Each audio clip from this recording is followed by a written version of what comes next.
Président du MJG, Mouvement Jeune Gbagbo, l'un des plus grands mouvements de soutien au président Laurent Gbagbo, Moustapha Touré était l'un des proches et fidèles collaborateurs du président contesté et de Charles Blé Goudé, le leader des jeunes patriotes. Il était d'ailleurs désigné comme superviseur des élections au nord de la Côte d'Ivoire pour le candidat Laurent Gbagbo. Sur la régularité ou non des votes dans cette zone, ça est clair. Il n'y a pas eu de fraude. Avant même le deuxième tour, le président Gbagbo a exigé que l'armée se déploie au nord pour superviser, pour surveiller les élections, pour que ça se passe bien. Mais personne n'a contesté. On ne peut pas supprimer les résultats de cette région, cet département. J'étais là quand on était en train de supprimer. Hein. On avait supprimé 4. On a vu qu'Alassane était toujours en tête. On a supprimé 5. Alassane était toujours en tête. 6. C'est après maintenant, on a mis Bouaké dedans. J'ai dit, mais, attends, mais, j'ai dit, mais, la salle, j'ai dit, mais, on dit, mais toi, tu n'es pas clair, hein. J'ai dit, hey, c'est un peu malhonnête, quoi. Malhonnête ou pas, le camp Gbagbo avait déjà pris toutes les dispositions pour garder le pouvoir, à en croire M. Touré. D'où le sens de son slogan de campagne, on gagne ou on gagne.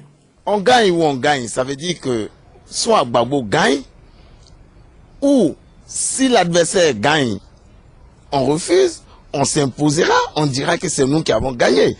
À partir de ce moment, des plans d'action ont été élaborés pour perturber le processus électoral, une position que M. Touré ne partage pas. On avait une salle de crise où à 1 heure, on avait déjà toutes les données des résultats.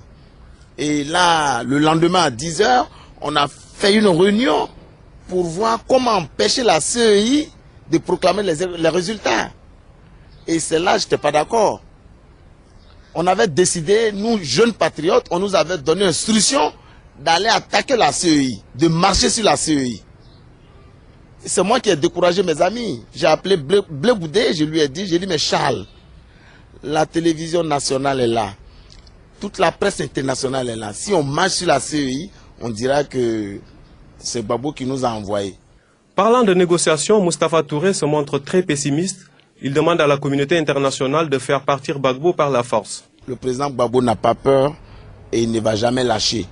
Mais j'aurais aimé que les émissaires de la CEDEAO auraient dû associer quelques proches, quelques intimes de Gbagbo.